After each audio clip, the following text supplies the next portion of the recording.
জন্য একটু সুবিধা হবে। আমি কাছে থেকে দেখিয়ে দিচ্ছি। আমি এভাবে খোসাগুলোকে ছাড়িয়ে নেব। যে অর্ধেকটা পরিমাণ লাউ আছে এখান থেকেও খোসাটা ছাড়িয়ে নেব আর এটাকে ভালোভাবে ধুয়ে ঝরিয়ে কুচি করে নিয়েছি আমি।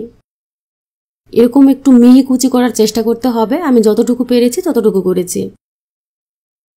সাইডে রেখে দিচ্ছি আর একটা বড় সাইজের বোলের মধ্যে এই লাউয়ের খোসাগুলোকে নিয়ে নিচ্ছি। এর সাথে দিয়ে দিচ্ছি আধা চা চামচ পরিমাণ লবণ।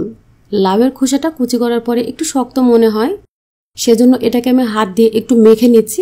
লবণ দিয়ে এভাবে মেখে নিলে এটা একটু নরম হয়ে যাবে। এর মধ্যে দিয়ে দিতে হবে পেঁয়াজ কুচি। আধা কাপ পরিমাণ পেঁয়াজ কুচি আমি দিয়ে দিচ্ছি আর সাথে স্বাদ মতো কাঁচামরিচ কুচিটাও দিয়ে দিতে হবে। 1 টেবিল চামচ পরিমাণ দিয়েছি কাঁচামরিচ কুচি, আপনারা পরিমাণে কমিয়ে নিতে পারবেন।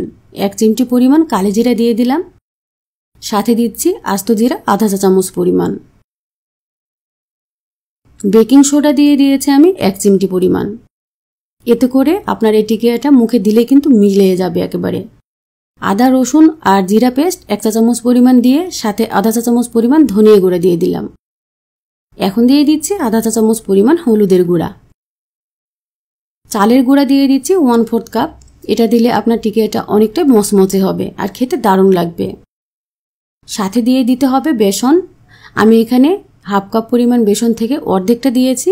দেওয়ার পরে সব উপকরণগুলোকে হাত দিয়ে ভালোভাবে মেখে নিচ্ছি। কাঁচামরিচ পেঁয়াজগুলো আছে আর লাউয়ের খোসার সাথে এটাকে একটু কষলে মেখে নিতে হবে। বাকি যে বেসনটা ছিল সেটাও দিয়ে দিয়েছি। এমনভাবে আপনাকে মেখে নিতে হবে যেন হাতের সাথে একটু শেপ করতে পারেন পেঁয়াজুর মতো বা টিকিয়ার মতো, ঠিক সেভাবেই। সামান্য একটু পানি দিয়ে দিলাম। পানির পরিমাণটা জেনে বুঝে দিবেন, খুব বেশি কিন্তু পানি অ্যাড করা যাবে না। যখন এরকম মেখে নেওয়া হয়ে গেছে, শেষ মুহূর্তে আমি দিয়ে দিলাম 3 টেবিল চামচ পরিমাণ ধনিয়া পাতা কুচি। এটা ফ্রোজেন করা ছিল, এর থেকে একটু পানি বের হবে, সেই জন্য কিন্তু পানি আমি আরও কমিয়ে দিয়েছি।